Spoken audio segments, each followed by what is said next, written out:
Back third down on the 8. In trouble. Got a block behind him. Going to throw and a run complete to the 25, to the 30. Lindsey's got 35, 40. Lindsey's got 45, 50, 45, 40. Run, Lindsey. 25, 20, 50, 10, 5. Lindsey stop. Lindsey stop. Lindsey stop.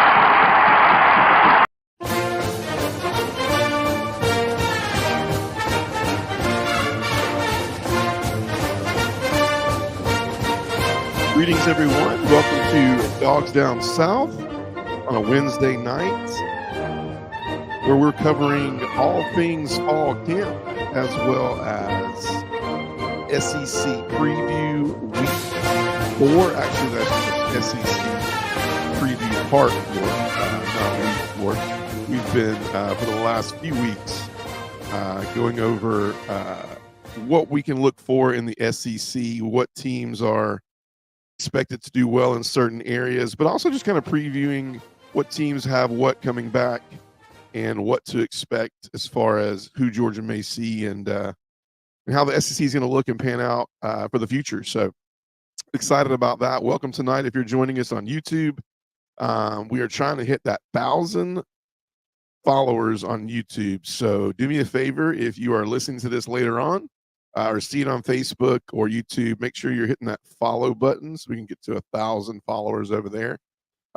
We are working our way up. We're not close, but we're going to get there. Also, if you've not done so on Facebook, make sure you go drop a like and follow. And then 24 hours after this, you should be able to follow us on Apple Podcasts, as well as any podcasting platform that carries podcasting audio. Is Dogs Down South should be on there.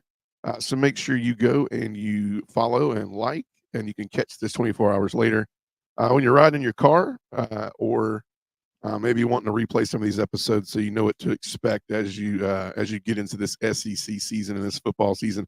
That's very, very close. 24 days. 24 days will be here before you know it. And all I can say is that the excitement is in the air.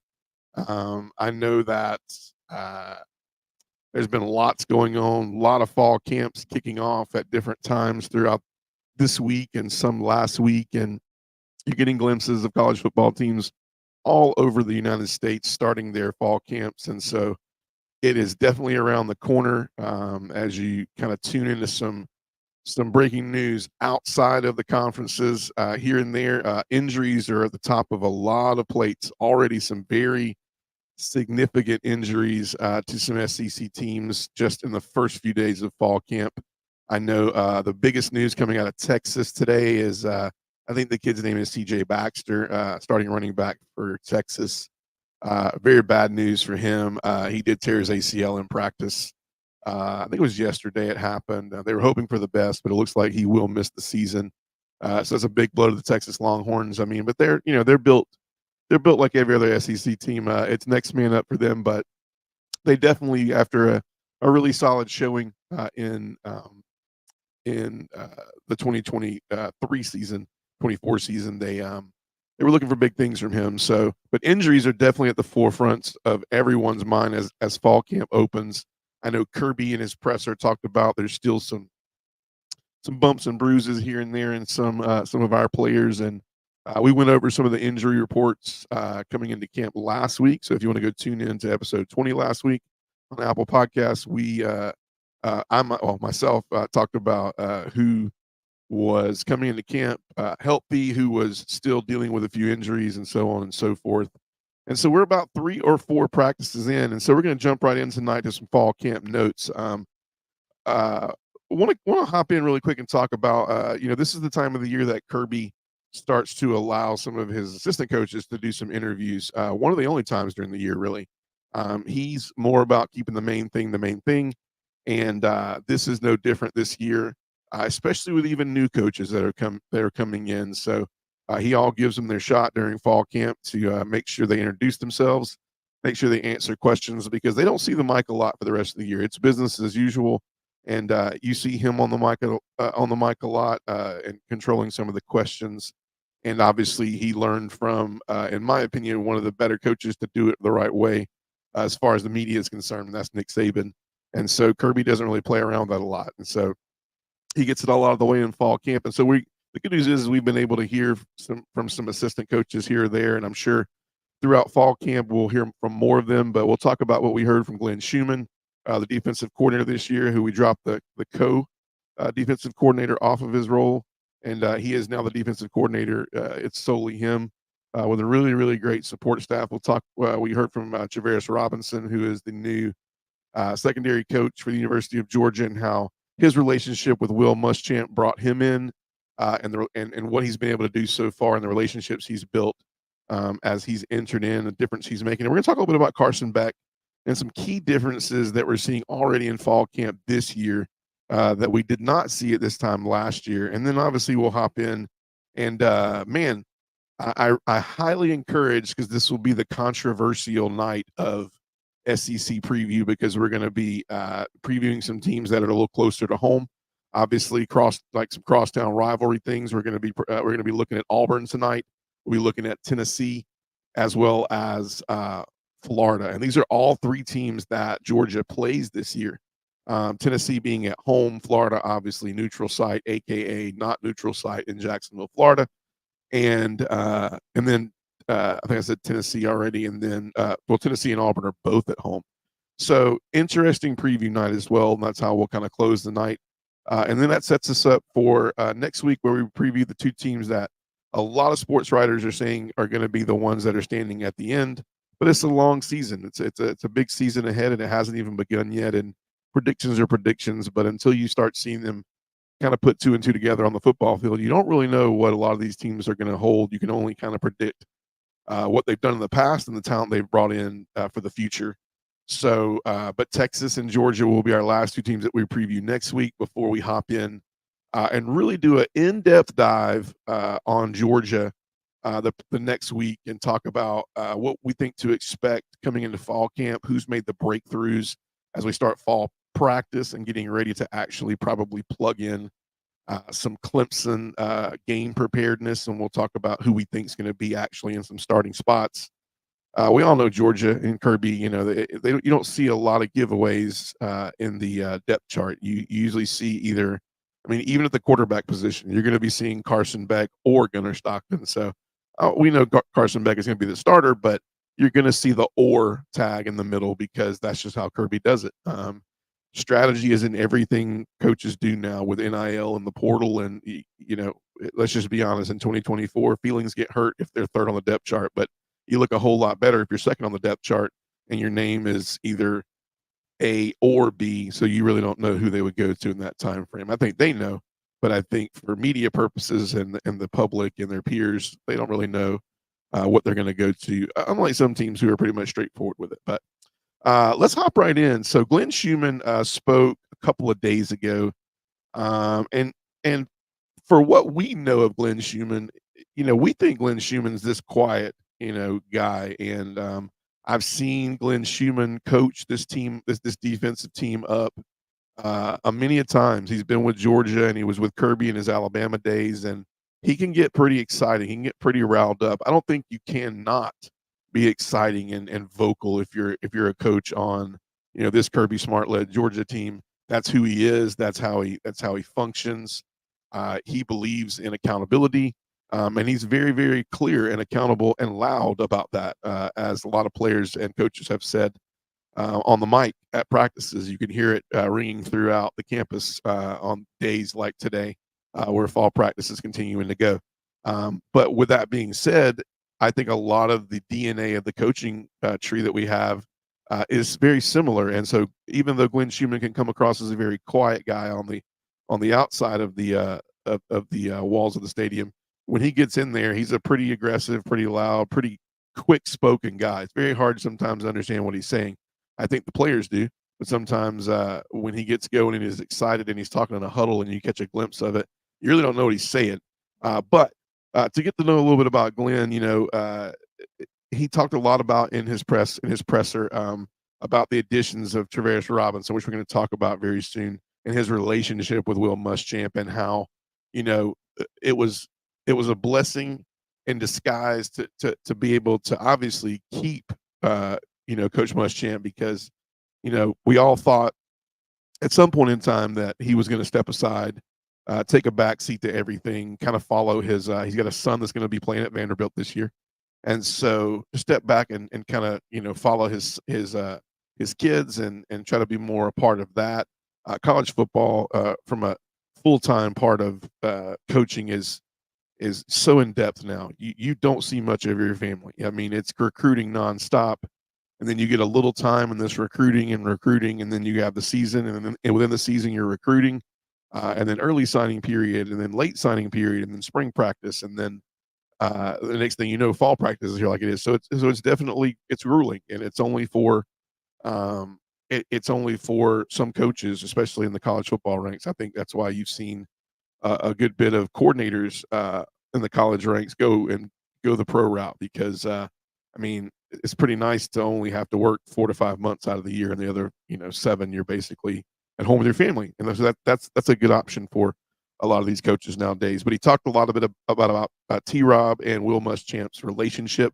Obviously, T. Rob was a GA, a grad assistant for Coach Muschamp. Followed him to Florida, then he coached with him at Florida, and then became his defensive coordinator at South Carolina. You remember a lot about Tavares Robinson. We used to see him at South Carolina. I think Tavares Robinson did a really great job at South Carolina. South Carolina was always known traditionally to have a really great defense, and he was calling the entire thing. Obviously, a lot like Kirby with a lot of Will's help, but you see the similarities in some of these coaches that Kirby's bringing in. They hold a lot of the same weight as how Kirby comes across as a coach. Very similar, very same mindset. It's an easy transition, especially when Robinson's worked up under Nick Saban for the past few years, and so it's an easy transition.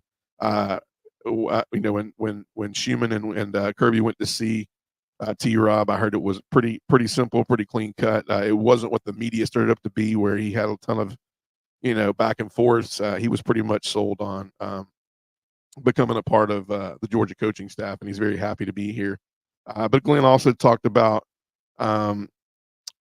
what has given the defense the most problems so far was asked to him in the presser, and he talked about how Carson this year is a little bit more crisp. He's a little bit more detailed. He's throwing at a high level. His deep balls are very good. He's throwing into really tight windows, very precise this year. We're not going to get too much into Carson because we are going to talk about what the differences with Carson this year are as this year and last year have changed as far as him becoming the starting quarterback last year and this year being leaned on as not only the starting quarterback, but a quarterback now who maybe has some unfinished business. And I think a lot of people are stirring that storyline up, even though Kirby is kind of tearing it down. A lot of people are looking at this as, the Carson Beck, a little bit different than Stetson. It's kind of like the revenge tour type thing for him. They think he stayed. He could have gone top 10, top 15 pick last year, but they think, people think he stayed around because there's unfinished business. I think Greg McElroy said it best. I do agree with him. I think what Kirby said is coaches talk. I think there is unfinished business. I do think that they'll be in the back of their minds that Alabama lost in the SEC championship last year. It will be in the back of a lot of these players' minds, especially week 4 when we go to Tuscaloosa. So you can't tell me that there isn't a little bit of revenge factor, and that game will not be brought up for motivating circumstances. And then he talked about how expanding. They asked him about Jalen Walker and moving him around, and we've looked at. I think actually his name is pronounced Jalan, but we look at Walker. We look at how they've used him in the past, and Walker is a freak of an athlete. Like reminds me a lot of a Javon Curse from the back in the Titan days when he was in the NFL. Very long, very athletic. He could have played, with his hand down at the end spot, and then he could have played an out linebacker position. And they've even used him kind of as a hybrid star type guy in a little bit bigger sets where it's 1st and 10, 2nd and 10. So they've moved him all over the place, and they're going to even expand him more this year. To what degree, we don't know. But I will tell you this, he has gotten better and better every year. And even though statistically sometimes his stats don't just, blare out a 1st round, 2nd round pick, I think what you're going to see with him that you see in a lot of defensive players in the NFL is that his game style and his head on his shoulders about how he plays the game on defense is going to be leaps and bounds above other players. And the scope of difference is not that different from Georgia to the NFL because I feel like Kirby has an NFL type practice scheme. He has an NFL type defensive scheme and play calling. So I think, how it transfers sometimes is very easy. If anything, sometimes we heard Nolan at Philadelphia, as well as Jalen Carter, talk about how it's actually a little more simplified in the NFL. And with the Eagles, it was a little more based off of the call of the middle linebacker or the free safety, but it didn't really involve them a ton. It was more for lining up purposes. And so, obviously, Kirby and the defensive staff at Georgia get players ready for the NFL. But Walker is definitely one of those hybrid question marks that if he can come out and not only have a good year, but have just an outstanding year, add to some of his sack totals, use him in different situations where we can spy him, where we can late blitz him, we can run blitz him, we can do some things with him that only remind me of a handful of players in the past that we've been able to do that with. Even though Georgia's had tremendous defense in the past, there's only a handful of players that I remember like Walker that can do multiple things to get the results that Georgia needs this year on defense. And so a lot of good things from Schumann, but a lot of things the same. Pretty quiet guy. Really talks a lot about his influence of Kirby and Nick Saban, and he knew of Travaris Robinson, but he didn't really he didn't know much about him, but he knew of him, and he knew his background and automatically his demeanor, and he just knows he trusts Kirby that the dynamic is going to fit together, and I think it will. I think it's probably one of the best staffs defensively, and I'm not saying offensively.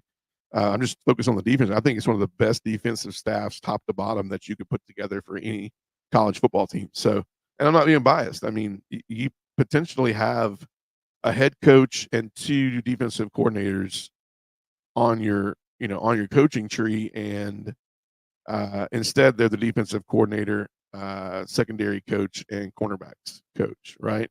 And then if you want to bring in Muschamp, I mean, in an analyst role, you have a former head coach in an analyst role. So it's an impressive staff. And obviously with the new NIL and rule proposals this year, they opened it up to where you can have a lot more personnel on the field and at games. So definitely have more impact week to week with some of these analysts and some of these coaching roles coming out to be able to help and be in players' faces. You see it a lot more next year as well, as scholarships are actually going up, I think. And the number of scholarship athletes you can have on is going to change next year, and maybe already has changed. And then we got some words from Travaris Robinson, who took the podium and spoke for about 19 minutes.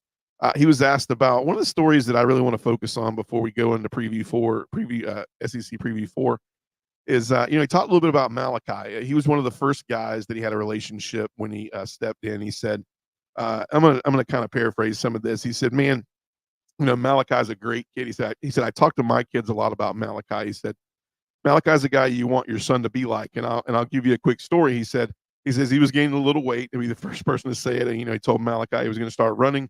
He's like, "Okay, what time are you going to run?" Malachi said, and he said, 5:30. And so Malachi said, "All right, I'll be here at 5." And so he was there. He said he got there at 5:30. Malachi had been there since 5 in the indoor facility. So runs the first day, he said, and they get done. And then Malachi goes, "Okay, what time are we going tomorrow?" And he was counting, he said from the first day he had his knee was bothering him a little bit. This is T-Rob. But he wasn't going to run, but he told Malachi that, and he gets home and probably 10:30, 11 o'clock, Malachi, texted him and said, "Hey, what time we going, coach?" And so Malachi, is a lot faster than him in this case. And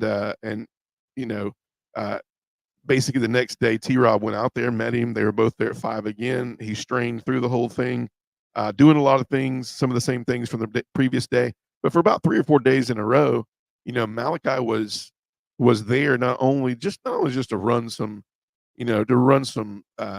laps with his secondary coach, but Malachi, as a leadership role, is trying to invest and see what he can do to make T-Rob feel a little bit more at home, kind of get him into the Georgia way, and how the background of what's made them so successful in the past few years that Kirby's been here as the coach of the Georgia Bulldogs. And also for T-Rob, it was very it was very telling for him to be able to go out there and show vulnerability, to get in there with his players and to do something with them, to let him know he's human and not just out there for the X's and O's. And so I thought it was pretty good.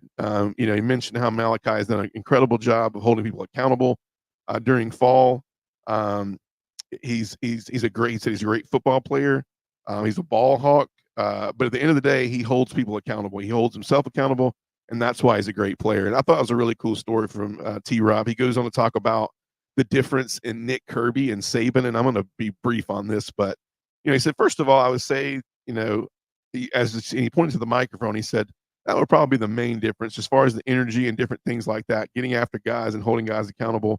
I would say it's equal. The same thing, I would say the microphone, getting that public talk to, it's a little different now than a guy comes from, coming from Nick Saban. So apparently, T. Rob's saying that, Kirby's a lot more vocal than Nick, even though you see a lot of clips of Nick Saban yelling things of that nature. Kirby is a very, very talkative, accountable person at practice. He's constantly on the mic. There's not a second to waste as far as what you have to learn and practice and things of that nature. And so, he has no problem saying things like, hey, T. Rob, this guy doesn't know what he's doing, or you don't know how to coach him. It holds everybody accountable. He said, I thought that was very transparent, very humbling, because this is not your average secondary coach. This guy's been a defensive coordinator. He's been sought after for head coaching jobs. And so to be accountable and listen to Kirby and to want to be better and make the team better, and to hear him talk about his respect for Kirby and Nick Saban was huge. But he mentioned, he said, no real big differences. I think the biggest thing they want for their teams is they want to care about them, and they want to grow them so that they can be the best versions of themselves. And I thought that was very impactful. So it was good to hear from T. Rob, very laid back. You could tell that he doesn't have a lot left on the microphone because he gives it all out on the field. So it's cool to hear from him, cool to hear from Schumann. And then the last thing that was talked about, it was actually questions to Travaris Robinson about Carson Beck. And I'm going to kind of mingle these together because we heard stuff from Kirby on his presser on day one, and now we're hearing stuff from Robinson about Carson Beck. And they're basically asking him, like, what's the biggest difference that you've seen this year in Carson Beck, right? I think for the most part, you're hearing the same things, but as of late, and this is a newer version of what we're hearing since Kirby on day one, we've had 3 or 4 fall practices, but some of the biggest things that Robinson described was that his leadership this year has changed dynamically. You looked at a Carson Beck last year who was effective. He was good. He was a great football player. The team, they rallied around him. They respected him. They knew who the leader of the offense was.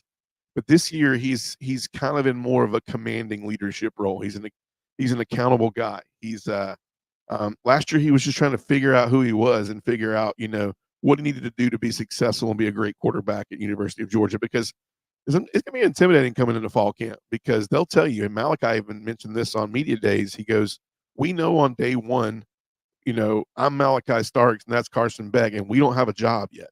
Even though everybody insinuates we have a job, we come to practice every day like we don't have a job. And that way we practice at a level that we're trying to earn a position, and that keeps us hungry every single day. And I thought that was a really great mindset. I'm sure a lot of that is Kirby, but it just goes to show it how much effort they put in to make sure they're doing what Kirby sets them out to do so they can be successful. But you're seeing a Carson Beck who's a better leader this year, I think. And that's what grabbed Robinson, on top of pure talent, throwing into tighter windows. He's throwing some really great touch balls on, deep ball. Has great touch on some of the deep balls. That alone is great, but he's leading young guys. When guys drop balls, when they run the wrong route, instead of just, picking up the ball, going back to the huddle and running again, he's really trying to go over there and go, hey, like, what happened there? Or if he saw something, he's like, maybe you did this. When you ran this route, it was like 2 yards too deep. He's really in the players' ears and trying to help them and motivate them and be there for them so they can learn. Because you got to grow up quick in the SEC. There's a lot of younger players that are playing early on. And this time last year, they were at a high school football practice. And, I could venture out to say that there's a lot of high schools that are very accountable to their team and very, very competitive, but not a lot of them out there that are that are at the accountability level and playmaking levels that the expectations of the Georgia secondary and the Georgia defense is. And so it's definitely a different level, as well as the offense. I mean, the expectations on the offense is no different. I just think they kind of go about doing it two different ways. You look at Bobo, and Bobo can be aggressive, but in my opinion, Bobo is more of a methodical guy. He's more of a X's and O's, and he wants to teach you things. He wants to, teach you things in more of a mental phase of the game rather than a physicality, piece of the game. It's more of a put the puzzle together, make the puzzle pieces fit type thing so we can be successful. And then another thing that was talked about was how he's performing at an incredibly high level. And not just in his throws, he's getting him in the right play concept. You're going against probably one of the best defenses in the SEC, if not the best defense in the SEC on paper to start the season. However, he's really causing some problems from a quarterback position. A lot was talked about the running back room being very deep. The wide receiver room obviously has a ton of talent, but trying to figure out how this rotation looks now without Ra Thomas. But the running back room is very, very deep. We've heard Nate Frazier's name called a lot. Another kid that was not even, I mean, he was at this time last year, he was in high school practice trying to, go win a state title for his local high school football team. And this year, he's talking about going and, it's a really incredible turnaround as far as what to expect. You're playing on TV every week. You're playing in front of 90, 100,000 plus fans in every location, except for if you're Vanderbilt, because you don't have those seats because you still have a crane holding your jumbotron up with your scoreboard up. Maybe we'll get that project done by the end of the year. That might be Vanderbilt's biggest goal. It might not be to win as many games as to actually finish the stadium so they can actually use it to recruit. No harm meant with that, but it's actually truthful. It's actually pretty ridiculous that 2 straight years in a row, you're not going to have 30 plus thousand seats that are supposed to be in your, in your stadium that are not there because of slow moving, construction. That's another story. But so, and the last thing is really taking the time. I think I said this, taking time after mistakes to make sure and go over to players and get them go in the right direction and do what they're due. And so he's much more of a, if you had to look at it in college football, NCAA college football terms, instead of like blue chip athlete, it's more like field general type thing. So I think this is one of those years where you see kind of a Jake Fromm mentality. He's going to try to put the team on his back as far as from a coaching standpoint, and then hopefully his talent kind of comes at a natural pace. So looking forward to that. Fall camp is as we wrap up notes from fall camp for week 1. Is in true full form. Pads come out very soon. I think they come out actually this Saturday. I think they have some, they make everything big. There's a couple of scrimmages that are settled in very soon over the weekends. Maybe one Saturday, it could be one the following Saturday. It's how usually Kirby does it, but we shall see. So I'm going to swallow water here, and we're going to hop into part 4 of our SEC preview. I left the controversial teams per se for last. I got a lot of Auburn fans, a lot of Florida fans, and we did that Alabama team way early on because we feel like it's not going to be playing. But in Tennessee, we're going to do Tennessee tonight, but a lot of people that follow the podcast and follow me personally on Facebook and other places that are Auburn fans, Tennessee fans, Florida fans. So should be an interesting night for you. I'm curious to see as you go back and listen to the show. You're welcome to comment in here, kind of if you thought different on expectations, and there were some players in there that you thought were going to be important or not important. Maybe you don't like them, maybe you hate them, maybe you hate your team, and you're just hoping that they win some games this year. All is fair, but I do know out of these 3 teams, I have some passionate fans that we've done some incredible smack talking in the past over. So should be a very interesting night. But without further ado, we're going to hop straight in on the Auburn Tigers. So this is the sophomore year for Hugh Freeze, right? Last year, as we were previewing this SEC slate of teams, and we looked at the strengths and weaknesses of what Auburn was coming to the table with last year. Very new, a lot of newness last year. Went through a lot of growth, a lot of change, a lot of getting used to a coach that expects a lot of high level integrity in the offensive realm. Auburn's always known to put together a great defensive team and defensive staff, and so that showed last year. They had flashes of greatness on defense, but then at times they let some kind of get out of hand. I.e., the Georgia game last year. I think if Brock Bowers is not at that game last year, that might be a different outcome. He single handedly took that game over last year.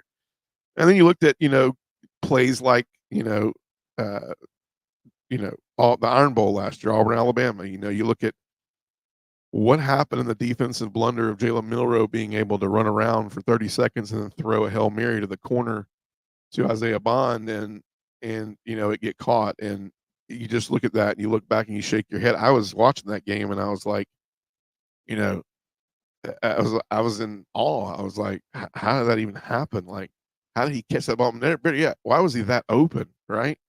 So you see those defensive blunders and those mistakes that they made year one. Obviously, the fan base and the SEC in general is going to be looking for a lot more with Auburn this year. They got some returners. They had some people leave. I think I think a lot of the questions for Auburn is this the year that you don't see the dual quarterback? Is this actually Peyton Thorne's team? Did Peyton Thorne have an incredible year last year? I mean, a pretty decent year for when you saw him, but you only saw him 50% of the time. So, if you only saw him 50% of the time, I honestly don't think the 25% of the 30% of the time he was in there was he effective. So you look at that quarterback grade, and if it's in the 30s or 40s, giving him the benefit of the doubt, it's not good enough, in my opinion, to make a difference in the SEC. Did they win some games last year? They won a few games last year. They lost some that they should have won. They lost some that they should have destroyed the other team. And so I think that's where they're at. And I think the offseason will be good for them. Sophomore season for Hugh Freeze. The question marks for him are, does he come back with, is it all about revenge tour? Is it about what they expected from Hugh Freeze, but he didn't give them? Is it about, man, I wish I would have ran more like this? Because if every year, I feel like he comes in prepared towards the identity of the team that he is given every year. I mean, he is one of those guys that I feel like the offense changes tremendously depending on the clientele that he has. And obviously last year they ran the ball a lot. They ran the ball a lot from the quarterback position. They even had times where the quarterback handoff and transition to the running backs was so bad that they just basically used quarterback draws, end arounds, and keepers for running attack because they didn't even want to hand it off. We had flashes of greatness with our arm at points. We had drops, a lot of drops last year in the starting wide receiver crew for Auburn. That's another thing. If Auburn catches about 3 more balls or 4 more balls against Georgia, it's another possibility that game turns out completely different. Big name at running back that they're looking for a lot to come out of is Jarquez Hunter. Linebacker Eugene Asante has been talked about a whole lot. Really, really good-looking, fit kid that runs really. He has a really great 40 time. He gets off the ball really quick. He's smart. He's almost in every play. It reminds me of what an average middle linebacker at Georgia should look like. You should see his head in the play every time you turn around, and you do with Asante. And then they returned their leading receiver from last year, which was let me grab some water. Leading receiver from last year, Rivaldo Fairweather. So the crazy thing is you got a lot of additions on this team. Cam Johnson is coming in. He's going to be a huge help.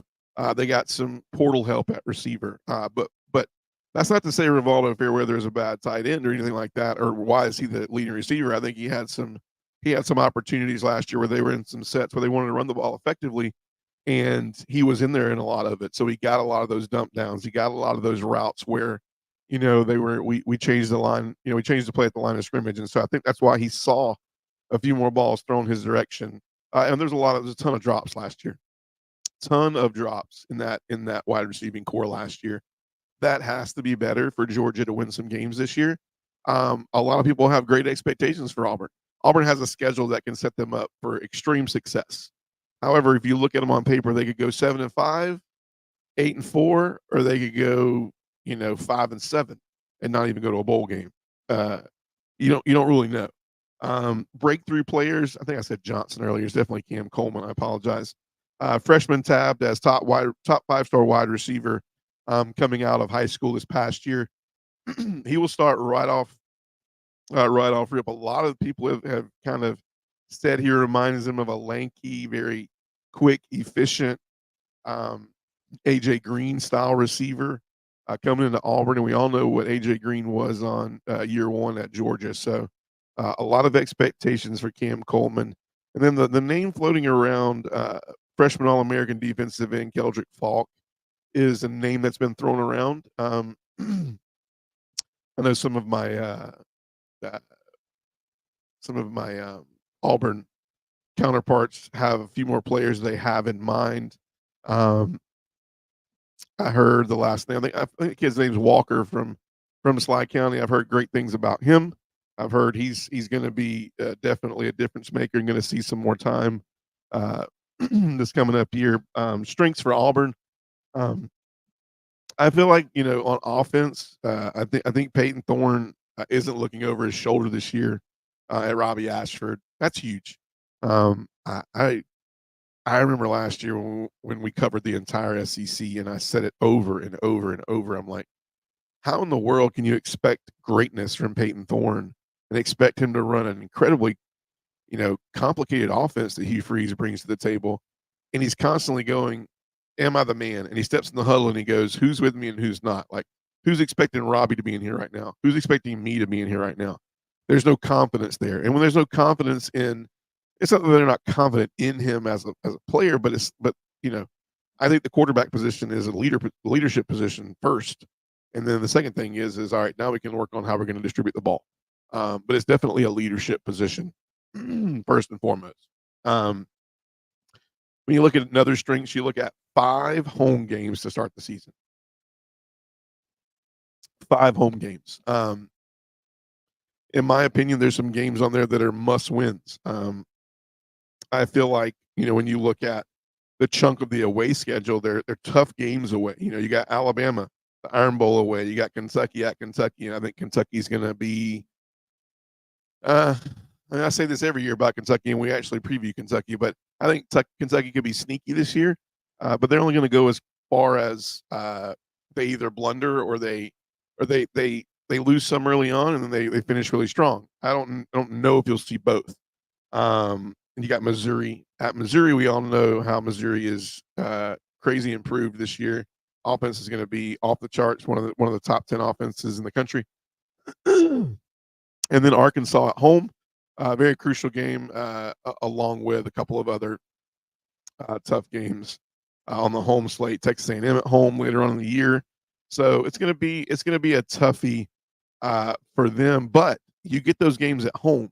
I think that's one of the main reasons why we think that Auburn could go 7-5 when we pull their schedule up. Matter of fact, let's look here. When you look at, I think I can pull this schedule up as we look and overlay it, and you can kind of see what we're working with here. Sorry to blow that up. So yeah, you look at Cal September 7th at home, New Mexico at home, Arkansas home.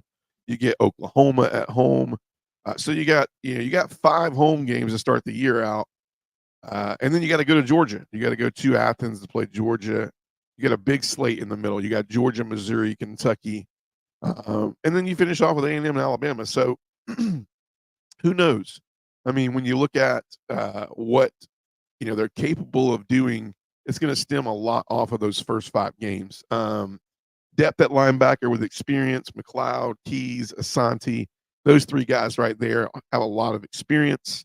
A lot of times last year, you just saw I watched I think it was the Auburn LSU game, if I'm not mistaken, and so many problems in that game just lining up. And I know they had some very exotic blitz packages as they prepare for Jaden Daniel. But a lot of just it was tough to watch that game because it was tough to watch them literally sometimes not line up correctly, and that caused them big plays, which really put them in a situation where they couldn't do a whole lot. So that was tough to look at. It was tough to see. But the depth of the linebacker position and the sophomore year for them as well, and a lot of growth there in the linebacker room. I think Asante's going to be a big difference in that. And then a much improved O line. I think they went portal bound, got some people. I think year two of some of that line, how it meshed. I think Peyton Thorne will have a little bit more legitimacy, and a lot of the things that Hugh Freeze's offense runs off of is complexity. And I think last year they had to get those quarterbacks outside of the pocket so much to have time for a play to come together. It was hard for plays to kind of run their routine. So at the end of the day, an improved offensive line, an experienced linebacking core, definitely bolsters the defense, and it definitely makes drastic improvements on offense. And big coaching changes. Offensive coordinator Derek Nix comes over. I don't know about this hire. The only thing I'm concerned about with this one is we looked how indecisive Hugh Freeze was last year in some of his play calling. Now, I'm hoping that was more, first year. You're trying to figure this out. You're trying to put, Auburn in the best scenario possible to win. If that means that, Robbie Ashford runs the ball a lot, Peyton Thorne has to get creative out of the pocket, make some throws. There wasn't a pocket much last year at all. And so the improved offensive line play definitely is going to be something that Auburn is going to experience as a plus, plus, plus. And it should make Peyton Thorne be a little bit more, a little less weary about what's coming at him, and him to be able to look downfield a little bit more. A lot of the statistics come from, like on offense, it's blaring obvious. They averaged 162 yards, which was 121st, in the college football world. That right there is the blaring obvious for you. It's hard to throw to somebody 10 or 20 yards down the field when you don't have time for the route to even make sense. So it was a lot of Peyton Thorne running for his life, and then either trying to get a first down or throwing the ball, and those did lead to turnovers. And then defense against the run was 76th in the country at 155 yards a game. Those are two key elements. Just have to get better. They have to get better. I think Auburn. I'll go back and I'm going to do it with these three teams in the last 5. I think it's warranted to do this, but we're going to do it at a more extent level on week 1. But as we lead up to week 1, but I think the first 5 games are crucial. But I do think there's a win. There's a win against Alabama and A&M. I think they'll beat California at home. I think they'll beat New Mexico. The thing you got to worry about is one of these a slip up, because later on in the year last year they did have that slip up against what was his name, Pavia and his boys from the team. It might have been New Mexico in their home, and then Arkansas, key game right there. So you hope to see them 3-0 home against Arkansas and Oklahoma, 2 key games, because right there. If you lose to Georgia, and let's just say you win the first 5 games at home, you go to Athens, you lose that, you lose there. You go to Missouri, you lose there. Kentucky, you lose. Let's just say you lose to Kentucky, 5-3. Vanderbilt's a win, you're 6-3. Louisiana Monroe, you're 7-3.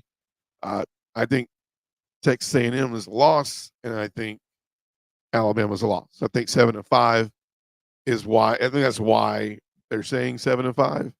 You got to think they're 1 win from an 8-4, so they're a Texas A&M or a Missouri, or I don't know, man. There's a toss up, or a Kentucky. The toss up game to me is Oklahoma, Missouri, Kentucky, or Texas A&M.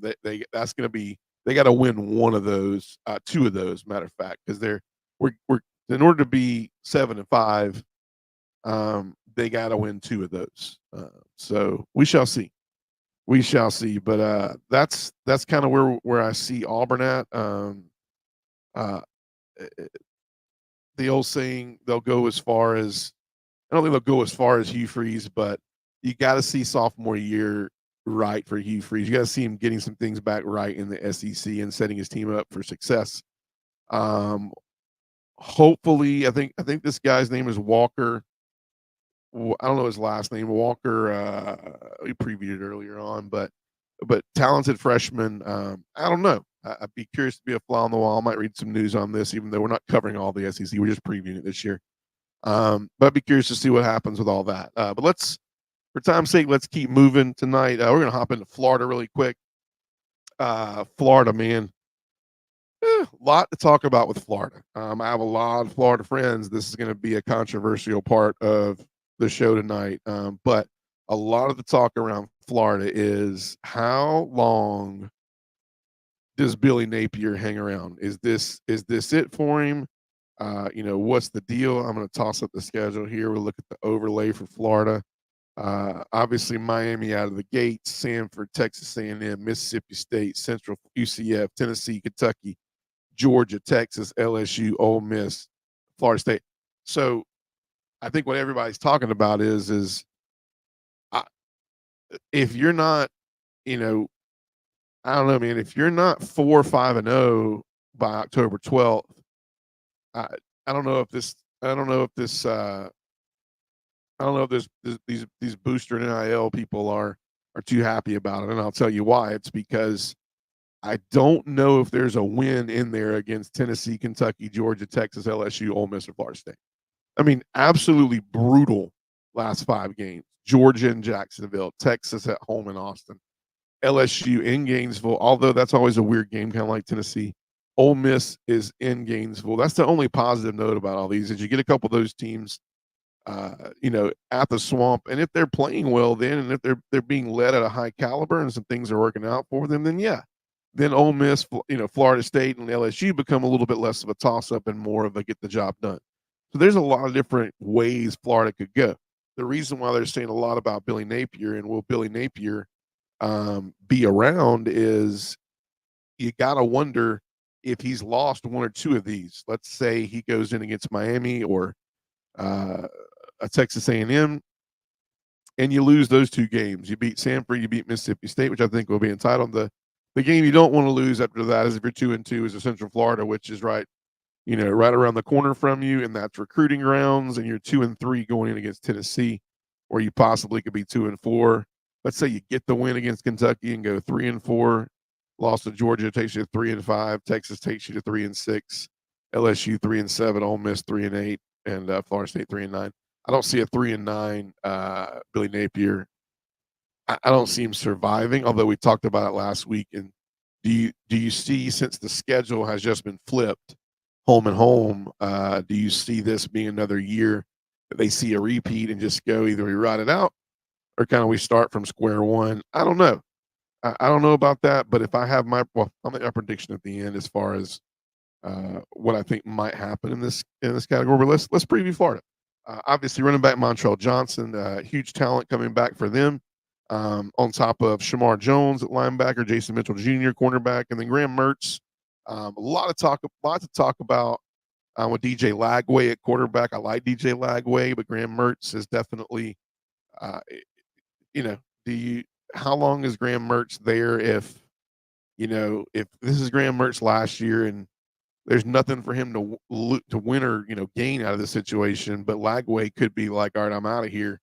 How early do you bring Lagway in there, right? If the season's going left, because he is the future. So I don't really know. I have him down as a breakthrough player. I have him, the offensive breakthrough player for me is DJ Lagway. So I have him down, very, very confident, elusive.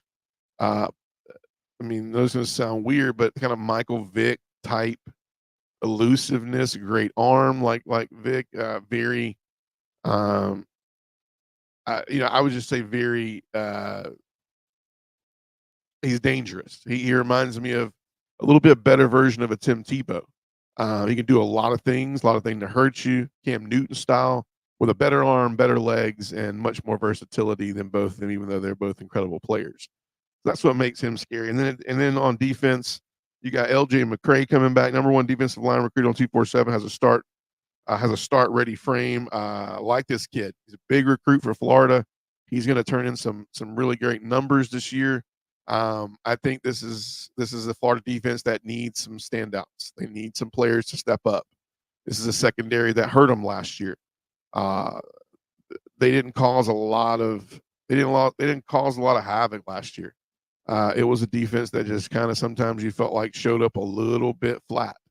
So they need the defense to be better this year. They've made some changes on that side to better fulfill the defensive roles and responsibilities. So how will that work out with new coaches over there? Austin Armstrong. I don't know.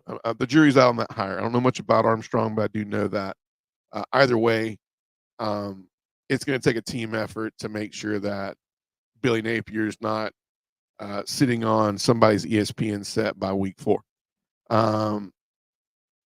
Strengths, I think run game will be very strong for them. I think that'll tell a lot for Graham Mertz. His comfortableness in the offense, that they're able to run the ball and be balanced, and I think that's where he thrives the most. I think that's why he was recruited from Wisconsin when Graham Mertz played for Wisconsin, because Wisconsin is a very balanced offense. I think the SEC is built around balance. I think you only see a few teams that kind of do it that way. And in my opinion, Florida has become a team that doesn't do it well the past few years, but you can tell that's what they want to do. Mertz is a game manager. I mean, he's not really going to do anything. He's not going to tote the game for you. You know, he's going to put you into your best chance to win. That we know of. I'm not so certain that DJ Lagway is not the answer and not a choice very, very, very soon on that schedule. And then more experienced secondary this year. They were intentional about going out into the portal and grabbing some experience. You got freshmen that were playing that secondary that have grown so much in 300 something days, and so we hope to see that growth.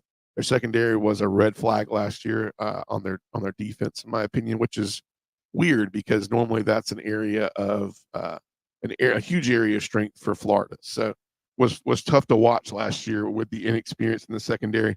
I think more experience this year is going to be why they get some breaks here or there. And then when we look at questions, I mean, these are pretty simple questions. Can the O-line can they get better? Can they give Mertz an opportunity to manage the game? Can they give Lagway the opportunity to not run for his life and more have strategic runs that puts the team in a good situation? Taylor Green, Bobby Petrino, marriage. I mean, how does that work? Right. I'm sorry. I totally, I think I copy-pasted that in the wrong spot. That's crazy. Because Petrino and Taylor Green played for Arkansas. I make mistakes too. But I think the marriage alone of just seeing if this offense can go back to, Florida there was some years of the Charlie Strong era that the offense had to tote the weight of Florida being really good. And they did that some years. They were good enough to where Florida, could score a lot of points and have a high-powered offense and at least keep them in the game. But lately, the secondary has been so troublesome in the front. All I have to say is the front 5 to 7 guys that are coming into that game in the last 2 years have not looked very healthy. A lot of big bodies that can't run. It was a different style of a defense. I wonder if that takes a few years to turn around. We'll see. But as far as that's concerned, it weighs heavy on. It's going to weigh heavy on if the offense can be a little bit of a game changer. Offense finished 77th in total yards last year. I mean, they only averaged 149 yards a game in total rush offense. I think that has to change this year. Defense, they gave up. They were 79th in the in college football in allowing 155 yards a game in rushing, and that's SEC stuff, but it's also it's something that's not going to be acceptable for them to not have Billy Napier's job called for at the end of the day. So overall, I think you look at the Miami game is crucial. Texas A&M is crucial at home. Mississippi State on the road. I think that will be first home game for Mississippi State in the SEC. So we'll see how that pans out. And I think one of the key games I have circled is UCF. I think that's a troubling game right there because you can lose a lot from that. You can lose recruiting. There's been rumor about Gus Malzahn to Florida. Does that happen? I mean, he's right in the back door. He's right around the corner. For all we know, he could keep the same house and just no, I'm playing. But I mean, it's definitely speculation. So I don't know if you don't want to lose that game. A lot of recruiting going into that. A lot of you gotta debunk a lot of stuff. Like is Gus Malzahn the next coach for Florida? Who knows?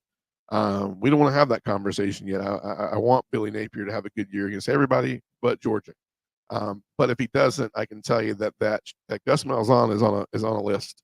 I don't know how long it is. I don't know how short it is, but he's definitely on the list. And last but not least is Tennessee. Tennessee's been interesting in the past. I feel like when you look at Tennessee and you look at the product they put on the field, they've been very close in a lot of avenues. But the biggest stride this year, I feel like, has to be on defense. It has to be. There's so many big names on defense, but the question marks are, can that secondary get better? Right? Um, you know, there's so much coming back on offense, so much to be excited about on offense. But when you look at the secondary improvements, the last 2 years, the secondary play and the defensive play has buried them from some big games. I think they have to be more balanced. I think when they were balanced last year, they were most harmful. I think when you look at returning standouts, Brew McCoy at wide receiver, Squirrel White. I think if Brew McCoy can be a little bit more of a presence, he had that injury last year, that season-ending injury. If he could be more of a presence this year, it's going to make Squirrel White much more impactful. I mean, track star speed. But at the end of the day, the run game has to open that up. And in my opinion, when Tennessee, those first 3 or 4 games of the year that I watched them, the run game was incredibly competitive, and that made them beat teams by a lot early on. And then, a lot of people figured out how to play Tennessee and how to go, look, they're going to run those crazy, 3-man boxes, 3 linemen with a quarterback and a running back, and, try to spread you out and beat you with numbers and things of that nature. But, things got creative, and the teams with athletes are going to always win that battle. And so I think they got to continue to be creative, but I think they have to continue to have good old fashioned, great running backs that can run the ball and be more balanced this year for that high powered passing game to even make any sense. We've seen that passing game get shut down by some really good teams. And we've even seen some teams kind of catch on to it and make it closer than it should have last year. But that's kind of what you get into if you don't play from ahead either, and so obviously I mentioned Cooper Mays, returning center, senior James Pierce, great defense. I mean, he's a top 5 pick next year on defense. Brew McCoy, Squirrel White. My breakthrough players, look out for Nico Iamaleava. I think we saw some flashes in the bowl games of him last year and what he can do.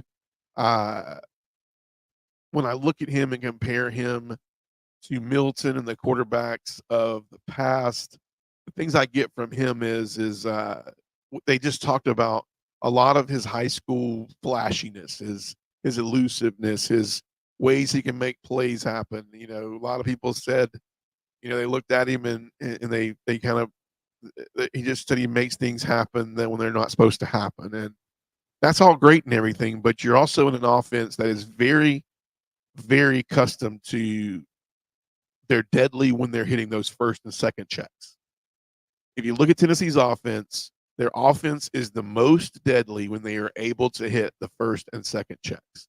When they have to go to 3 or 4, that's where when in past, the offensive line play has been poor. They played from behind a lot in the past years and some of those against big teams, and they have to throw the ball. Therefore, you're getting a lot more heat coming out at you out of the box, and you're getting manhandled.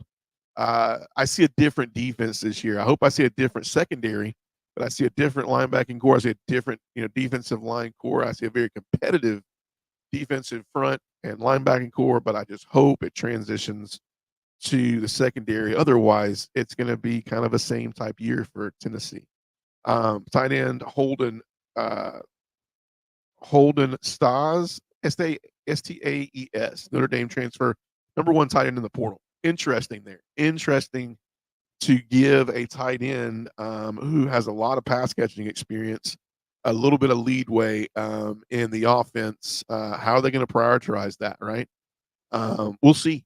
I think it could be deadly if they can, because when you start looking at how high powered that offense is on paper, and when it gets going, how high powered it is, and what Heupel's asking as far as pace of play, the tight end position is going to be very effective if they can weave it in there.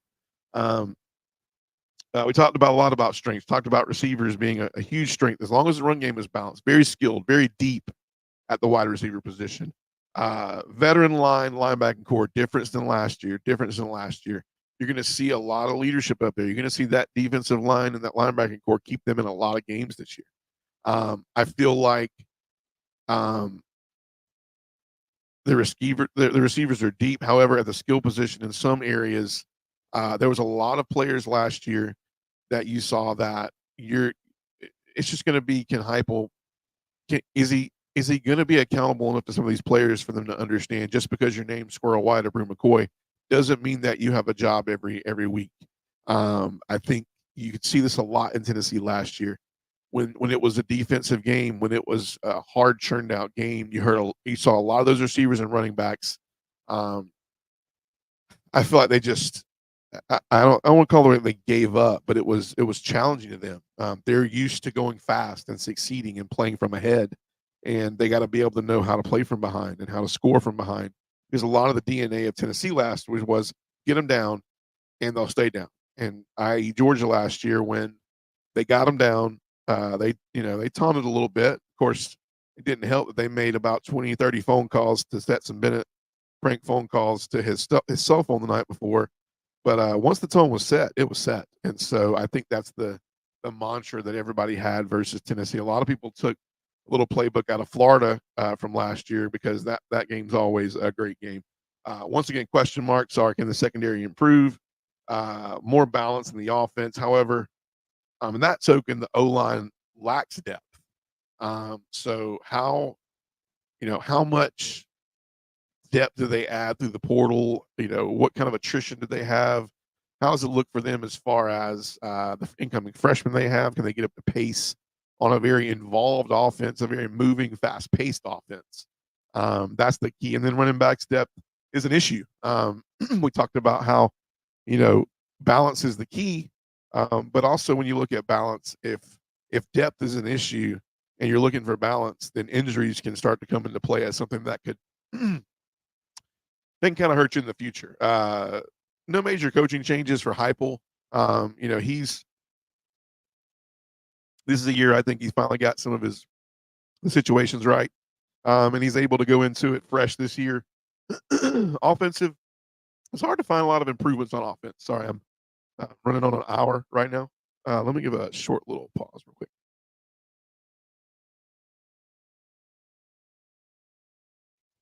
Thank you. I'll clear my voice out. But I think offensive standpoint, are you being picky with the passing game? 50th at 243.2. I think that had a lot to do with Milton last year. He went through some inconsistent phases, and I think that's something that could be Jekyll and Hyde-ish in the NFL. I've heard some good things about him at the Patriots, but was definitely something last year. And maybe it was the offense too. I mean, that offense requires you to throw from hash to hash, sideline to sideline. You don't see a lot of that stuff in the middle of the field and things of that nature. So it requires a great amount of endurance, intelligence, and arm strength. And so, we shall see. But if we're being picky, 50th in the nation last year, and then defensive passing 64th. We talked about the secondary, giving up about 221 yards passing a game. Not horrible. But in the SEC, you're talking about teams that are all neck and neck and giving up somewhere around 150 to 200. So, you're definitely looking at 70 to 80 yards of improvement right there to keep you in games so you can win some games. Key games, I'll tell you the number one on my list for me is Oklahoma, but that's just because you get the return of Heupel to Oklahoma. It's an away game for Oklahoma. I'm sorry. I apologize. No, I'm right. Oklahoma is at Oklahoma, and then some key games. Florida and Tennessee are always a good game, man. Always a good game. Florida, Tennessee. Then you got Alabama at home. That's a good thing at Neyland. Last time Alabama was at home and Alabama went to Neyland to play Tennessee. Uh, I think Morgan Wallen basically got even more famous. He got more writing material, and Tennessee kind of took as a precedent to now, I guess, as you would call it, arrived as far as the Heupel area at Tennessee. And then Georgia is going to be on the road. It'll be a tough game for them on the road. So yeah, overall, when you look at Auburn, you look at Florida, you look at Tennessee. These are three teams that have a lot going for them next year as far as the possibilities. I mean, we talked about Auburn. The strength of the Auburn the schedule is the 5 home games to start out with. When you look at Florida, you look at it. You know, if there's no strength in the schedule, if anything, the schedule is working against them heavily. And then you look at Tennessee, and there's a little bit more balance for Tennessee. I mean, as you go through there, as you look at Chattanooga, NC State's going to be incredibly competitive this year. I think. So you look at that game, you circle that game. You look at Kent State. I think they'll be fine against Kent State. Oklahoma is a circle game. Arkansas, Florida, Alabama, in Knoxville, and then it doesn't get easier from there. You get Kentucky, Mississippi State, Georgia, UTEP, Vanderbilt. It's definitely Kentucky, Mississippi State, Georgia. Who's Mississippi State going to be? We talked a little bit about them. We really don't know. We know they're going to try to score a lot of points. So for Tennessee, you know, if we're just kind of running it down the gamut, I think Chattanooga's a win. I think NC State is a close win. Only difference in that game is where they're playing that game in Charlotte. So that'll be interesting. You got Kent State. I think it's a win. Let's just say they beat NC State 3-0. Oklahoma in Norman, I think is a loss. I don't know though, man. I don't know. I'm not going to call this yet because we're gonna do these pick'ems. But let's say they lose to Oklahoma 3-1. Maybe they get Arkansas, even though it's in Fayetteville 4-1. Florida is always a tough matchup for them. However, I think they're due one of these, so maybe they're 5-1. 5-1 with Alabama coming to Knoxville. Let's say they beat Alabama. They're 6-1. They might take care of Kentucky 7-1. They take care of Mississippi State. There's a possibility that Georgia could see an 8-1 Tennessee team coming to Athens on November 16th, as well as let's just say they're 8-2 and they lose to UTEP. I mean, there's a possibility Tennessee could be 10-2, and that's looking way ahead. But I would definitely tell you that the tools are there. A much improved defensive line, improvements in the linebacker. We don't really know. There's question marks in the secondary, depth at running back, even though we talked about how Tennessee needed to be more balanced. This is a year where Heupel's going to have to really be patient. EMI Alava has one thing not going for him, and that's just, you know, not as long of Joe Milton and Hendon Hooker in the system, even though Hooker had to catch on really quick. But I feel like Virginia Tech got Hooker at Hooker already had kind of his dynamic of what he was going to do as a play caller and with his legs. So overall, these are three teams that are going to be they could be Jekyll or Hyde. I mean, you could see 7-5, 8-4 with Auburn, or you could see 5-7, 4-8. You could see 10-2 with Tennessee, or you could see 7-5, 8-4. And I think with Florida, I don't know, man. I don't know. From my Florida listeners, it could be 3-9, or it could be, it could be 5-7. It could be, say, 7-5. I don't know. I mean, I really don't know until I see what's on paper. So, as always, thanks for joining Wednesday night as we recapped fall, Quinn Schumann interviews, T-Rob interviews, all of that stuff. As we recapped all of that, we heard about some things about Carson Beck, and we previewed 3 more teams in the SEC. Next week of the SEC preview week 5, we'll look at Texas, we'll look at Georgia, and then we will be ever so close to week 0, where we will finally be able to have some pick'ems. I'll have the boys back with me soon. I'm riding solo right now, but I hope you guys enjoyed it. Had some voice issues because after the length of time talking about myself. It just happens. So thanks for joining. As always, thanks for following, whether you're on Facebook, YouTube, or any podcasting channel, Apple Podcasts, um, anything that basically will hold a podcast. Go follow it. Go listen. Tell your friends. Tell your family. Tell your buddies who are SEC, fans. We try to. I mean, it'll be a specific heavy dose of Georgia this year, but we'll talk about some other teams as we preview the SEC throughout the summer. So, as always, thanks for joining, and we look forward to seeing you guys next week. Go like, follow, enjoy your evening.